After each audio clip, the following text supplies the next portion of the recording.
यानी अब आरएसएस मोदी को कंट्रोल नहीं करता, अब मोदी आरएसएस को कंट्रोल करते हैं। आरएसएस के पाप इतने ज्यादा होने के बावजूद नेहरू से लेके इंदिरा जी से लेके कभी किसी ने उनको नेस्तनाबूद नहीं किया, वो मोदी करेंगे। और इसमें आप बेझिझक मैं ये आपको कहता हूँ कि मोदी जब तक सत्ता में हैं तब तक वो आरएसएस को वेंटिलेटर पे रखेंगे और अपने साथ ही वेंटिलेटर निकाल लेंगे। जिस व्यक्ति को आपने चुना है उसके खिलाफ आप तब बोल सकते हो जब उसने ठुसी हुई मिठाई को आपने मुंह में नहीं लिया होगा। अब मिठाई तो सब लोगों के मुंह में ठुस दी, तो आरएसएस के भी ठुस दी। अब आरएसएस के जो प्रमुख है भागवत, उनको इतनी कड़ी सुरक्षा दी है कि उसको होम अरेस्ट कहते हैं अच्छी भाषा में। हाँ, मोहन भागवत को मोहन भागवत को आप मोहन भागवत को आप भारी व्यक्ति हैं। पहले मुझे एक फेलोशिप थी तो मैं नागपुर में रहता था 1.5 साल, धर्मपेट में रहता था जो गढ़ है। तो आरएसएस का कार्यालय लगता था वहाँ, शास्त्री का एक बूथ है वहाँ पर, हमारा जो ऑफिस था वहाँ मेरा काम रहता। 1.5 साल मैं रहा वहाँ। तो मैं आते वक्त कई बार आरएसएस के कार्यालय में जाता था और वो रज्जू भैया तब सरसंघ चालक थे।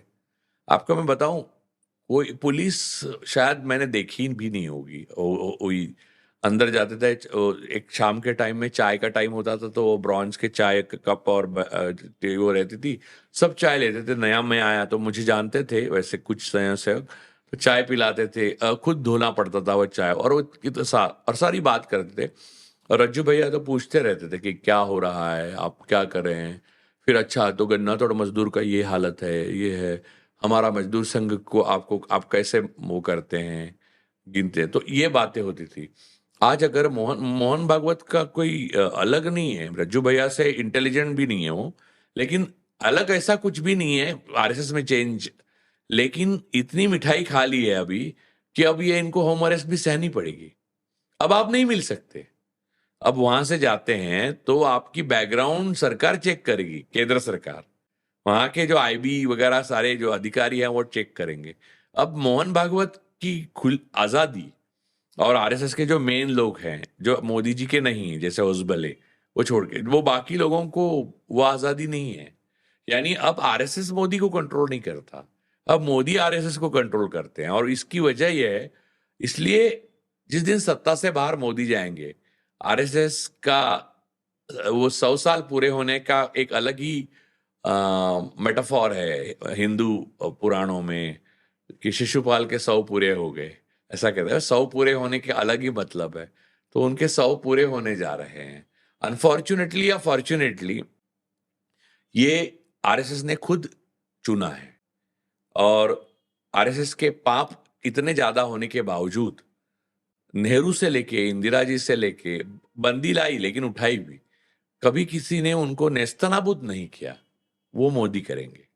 और इसमें आप बेझिझक मैं ये आपको कहता हूं कि मोदी अ, जब तक सत्ता में हैं तब तक वो आरएसएस को वेंटिलेटर पे रखेंगे और अपने साथ ही वेंटिलेटर निकाल लेंगे उनका।